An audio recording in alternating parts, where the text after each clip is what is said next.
موږ په یو ویډیو کې دا خبره کړې وه چې تجارت ښه دی او که تنخوا ښه ده. بیا د دې ویډیو په کمنټونو کې ډېرو خلکو پوښتنې کړې وې چې تجارت څنګه شروع کړو، د څه شي تجارت ښه دی، په اوس وختونو کې څنګه تجارت شروع کول ممکنه دي. تر ټولو اوله خبره دا ده چې زه تاسو ته یو څو خبرې خپل یو څه نظریات تاسو سره شریک کوم.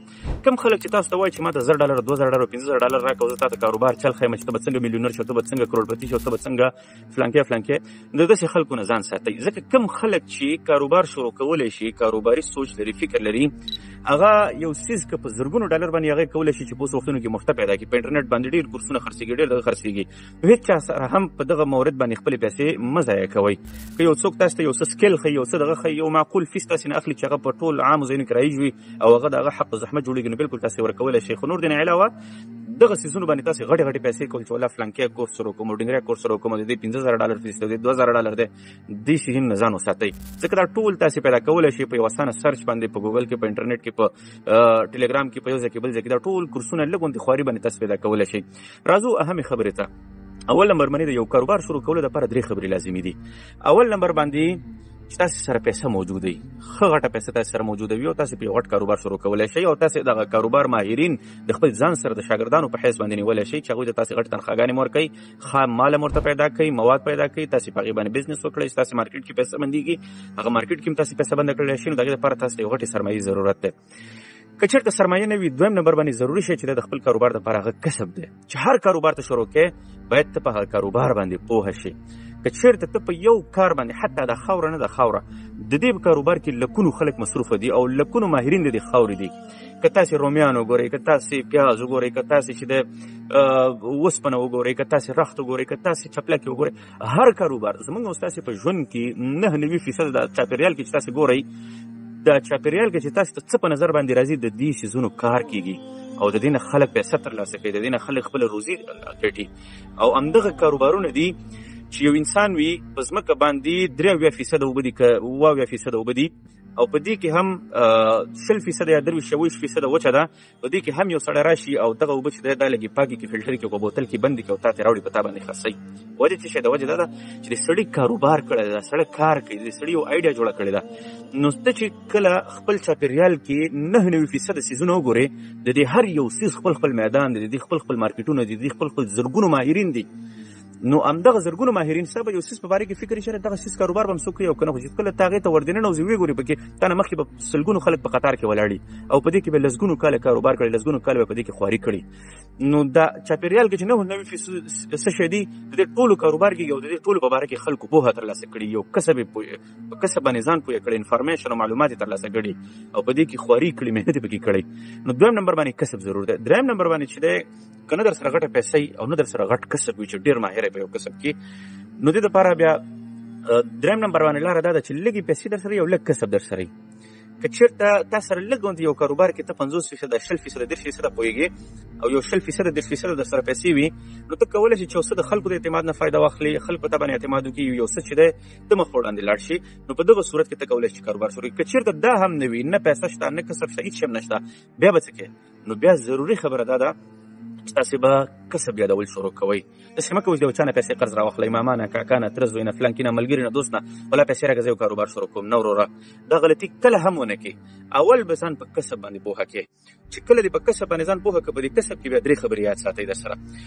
اول نمبر باندې خبره دا ده چې کوم کسب هم شروع کوئ، په هغې کې ګورئ چې د دې مستقبل شته دی او که نه. ځینې کسبونه کې د هغې مستقبل نه. مثال له خبرې چوکیداري ده. اوس په چوکیدارۍ کې که ته 10 کاله چوکیداري وکړې همدغه چوکیدار به وي، که ته 15 کاله چوکیدار او که 20 کاله چوکیدار وکړې همدغه چوکیدار به وي. یا مثال له خبرې د یو چا سره په کور کې مزدوري سړی، که 10 کاله که 15 کاله همدغه شی وي. یا مثال له خبرې یو سړی هغه ټکسي چلوي، که 10 کاله 15 کاله په ټکسي کې همدغه اخري کسب دا ده چې د دې نه هغه ځای پورې سړی ویسا. یا مثال له خبرې د پیزا ډیلیوري یو سړی کوي، په ډیلیوري کې بس دې نه پیزا راواخله لاړ شي هلته ډیلیور کړه، بس هلته ویسا. دغه کسبونه چې دی دا فایده نه کوي. دا که ته 10 کاله که 20 کاله په همدې سرکل کې به تاویږي په دې کې مخکې نشي تللی. کسب باید ته داسې وکړي چې هغه مفتوح وي، اوپن وي، خلاص وي، چې په هغې کې ته مخ په وړاندې تللی شي. لکه مثال له خبرې اوس په همدې پیزا کاروبار کې څه شی دی، په همدې پیزا کاروبار کې ته د پیزا ډیلیوري نه زیات کوشش وکړي چې ته ویټر شي. مثال خبره کوو که نه، ته یو هوټل ته لاړ شي، هوټل کې ته پیزا کې ډیلیوري کې ته باید ویټر شي. ویټرۍ کې بیا څه شي، ته هغې نه ځان منتقل کړي، څه شي ته کچن ته ځان منتقل کړي، کچن یعنې برچخانې ته لاړ شي، د پیزا جوړولو چل یاد کړي، د پیزا په کار باندې ځان پوهه کړي. اوس د دې پیزا په کار کې بیا پرمختګ شته دی. تاسې به د دې پیزا په استادانو کې خلکو ګورئ چې هغه میلیونران دي، په دې کې غټ سټپ شته دی، په دې کې چې دی په غټه سطحه باندې کار شته، صحیح ده. اوس د پیزا په ډیلیوري کې چې دا تاسو داسې کس نشئ کتلی چې د پیزا ډیلیوري کوي هغه د پکې میلیونر وي، دا ناممکنه خبره ده. نو په دې خاطر باندې داسې کار باید تاسو انتخاب کړئ، داسې کسب انتخاب کړئ چې په هغې کې تاسې پرمختګ کولی شئ. اوس مثال د خبرې رختونه دي، یو سړی د هغه بوج وړي د رختونو، یو سړی د همدغه رختونه چې دی هغه داره خلاصوي، د استاد مخې ته ولاړ وي او ګاهکانو ته ښیي، مشتریانو ته ښیي. دې دواړو کې فرق دی. که دا بوج وړلو والا چې دا بوج پکې وړي په دې کې معاوضه زیاته وي، یا د پیزا په ډیلیوري کې معاوضه زیاته وي، یا په ټکسي چلولو کې معاوضه پیسې زیاتې وي، تاسې دا مه شروع کوئ، ځکه چې دې مستقبل نشته دی.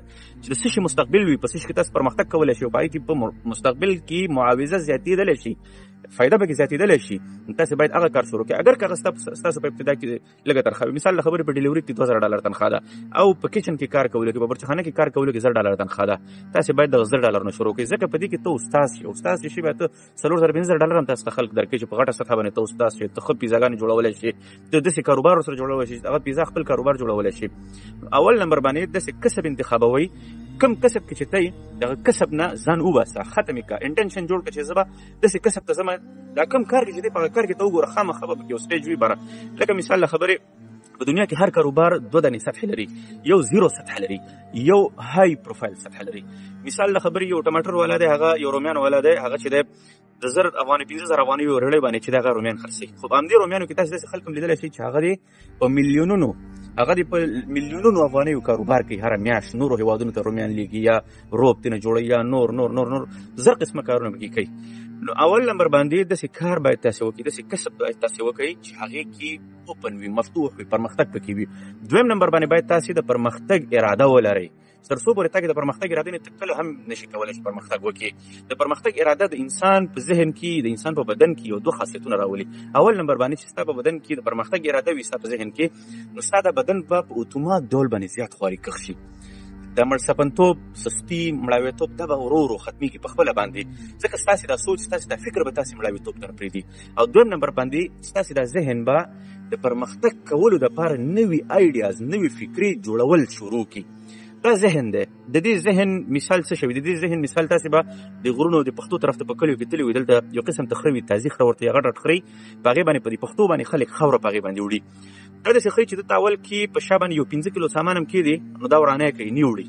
خو چې کله لږ په دې باندې جبر وکړي، لږه سختي پرې وکړي، نو دا بیا د نورو خرونه یو په لسه ډېر سامان هم وړي، یو په لسه باندې تیز هم وړي. همدقسې انساني ذهن هم دی. دا چې ته ارام ته فینټسایز او دا خوشحالیو ته او راحتونو ته او ارام ته او خوبونو ته پرېږدې، دا په ټول عمر کې نه راپاسېږي، دا په ټول عمر کې نه راپاسي. خو دا به راپاسې، دې باندې به زور راوړي، دې باندې به جبر کړي، دې باندې به ستړیا تېری، دې باندې به زحمت تېری. د هغې نه بعد به دا ذهن تا دپاره آیډیاز جنریټ کول شروع کړي. اوله میاشت، دوه میاشت، درېیمه میاشت پسې نتیجه نه ورکوي، خو ورو ورو به دا تا دپاره آیډیاز جنریټ کول شروع کړي، آیډیاز به جوړوي.